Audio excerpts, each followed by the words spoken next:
Hello everyone, welcome to biology class. In this class we shall see about 11th standard botany chapter 3 vegetative morphology. In this part of the video we shall discuss about the leaves. Leaf type. The pattern of division of a leaf into discrete components or segments is referred to as leaf type. Based on the number of segments, the leaf type may be simple leaf or compound leaf. First we shall see what is simple leaf. A leaf is said to be simple when the petiole, that is the leaf stalk, bears a single lamina. So each leaf stalk will be having single lamina, then it is said to be a simple leaf. The lamina may be either entire as in mango or it can be incised. So here you can see the leaf surface, the lamina is not entire, it is incised. Example, cucurbita. The second kind of leaf type is compound leaf. So compound leaf consists of, that is the main rachis. So this is the main rachis. It bears more than one lamina surface and each lamina surface is said to be a leaflet. So this compound leaves have evolved to increase the total lamina surface. And there is one axillary bud in the axil of the whole compound leaf. So here you can find the axillary bud. And the leaflets do not possess any axillary buds. So in compound leaf there are several kinds. First, pinnately compound leaf. A pinnately compound leaf is defined as one in which the rachis bears laterally a number of leaflets arranged alternately or in an opposite manner. Okay, so let's see in detail about the pinnately compound leaf. So there are several types. First type is unipinnate. So here the rachis is simple, it is unbranched, it bears leaflets directly on its sides. Okay, in alternate or opposite manner. So it will have many leaflets. Example, rose and neem. And unipinnate leaves are of two types. That is, the leaflets may be arranged even in number. Okay, when it is in even in number. So here you could see they are even. Even in number means it is called peripinnate. If it is uneven in number, that is odd in number. So here you can find one odd leaflet. Okay, so when it is uneven in number or odd in number, then such a kind is called imparipinnate. So for imparipinnate it is neem and for peripinnate it is tamarindus. The next kind is bipinnate. So here the primary rachis produces secondary rachis. Okay, so here in the first unipinnate only one rachis, in that you have the all the leaflets, whereas in bipinnate the primary rachis produces secondary rachis which bears the leaflets, and the secondary rachis are known as pinnae. So the number of the pinnae, that is depends upon the different species. Next is tripinnate. The rachis bears thrice the leaf. Okay, so here there will be the main rachis and further the secondary one, and in secondary rachis you will be having the tertiary rachis. So like that there will be having thrice the leaf. So it is called tripinnate. Example, moringa, drumstick leaves. Next, decompound. So decompound is nothing but the rachis of the leaf is several times it is branched. Example, Coriandrum sativum. Next is palmately compound leaf.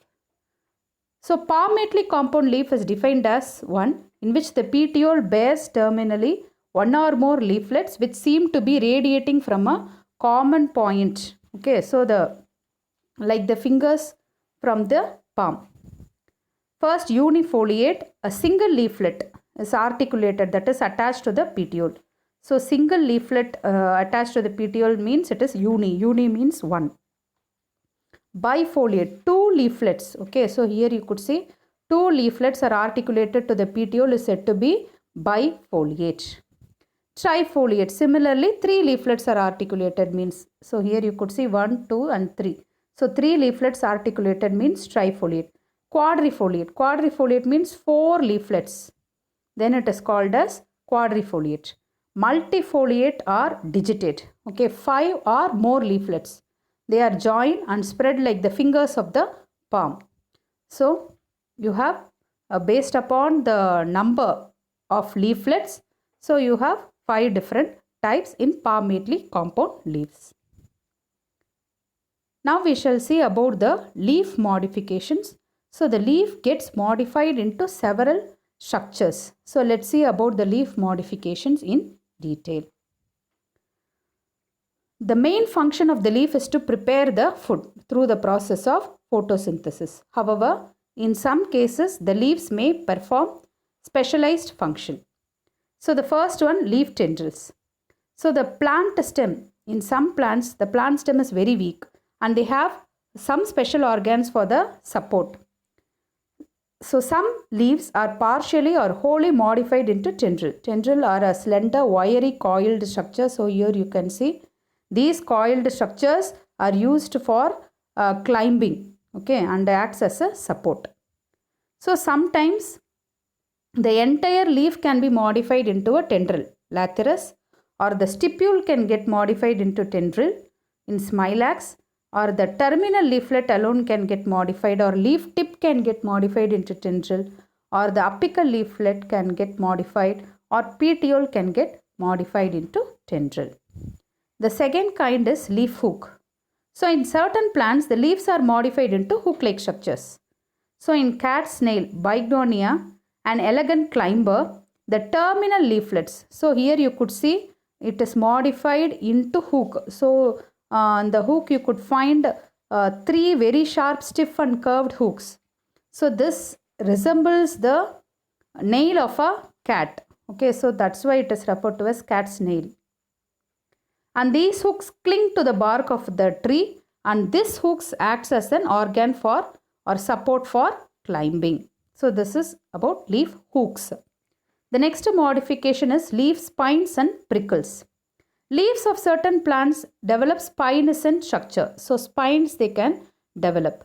So either the spines can be developed on the surface. So here you could see the spines will be on the surface of the leaf, or it can also be found in the margin of the leaf. So this is an adaptation to herbivory and xeric condition. So herbivory means to avoid the eating of the plant by the animals. So like that, for that reason they have developed the spines, or for the plant to facilitate growing in xeric conditions. Xeric means dry habitat, xerophytic condition. So the leaves will be shed and the leaf will be modified into spine. So to avoid the water loss by transpiration. Prickles. Prickles are small sharp structure. They are the outgrowths of the epidermal cells of stem or leaf, and it helps the plant in scrambling over other plants, and also it gives protection against herbivorous animals. Next is storage leaves. So some plants of saline means those plants that are growing under high salt habitat, they are called saline, and xerophytic habitat, and members of Crassulaceae, they have commonly fleshy or swollen leaves. So here you could see the aloe. They are succulent. Okay, that is inside there will be some juicy structure, and they store water, mucilage or food material. And these storage leaves help the plants to resist desiccation. Desiccation means prevent it from drying up. Next is phyllodes. So what is phyllodes? It is a flat green colored leaf-like modification. So this modification is of the petiole or the rachis. The leaflets or the lamina of the leaf are highly reduced. Here the leaflets are reduced. Okay, this is the phyllodes structure. This flat green colored structure is the phyllodes structure. The phyllodes will perform the process of photosynthesis. Example, acacia. The next modification is pitcher. So the leaf becomes modified into a pitcher in Nepenthes and Sarracenia. So in Nepenthes, the basal part of the leaf is laminar and the midrib will be like a coiled or tendrilar structure. The apical part of the leaf is modified into a pitcher. So here you could see the pitcher, and the mouth of the pitcher is closed by a lid. So this is the lid, and this is the modification of the leaf tip or the apex. The next leaf modification is bladder.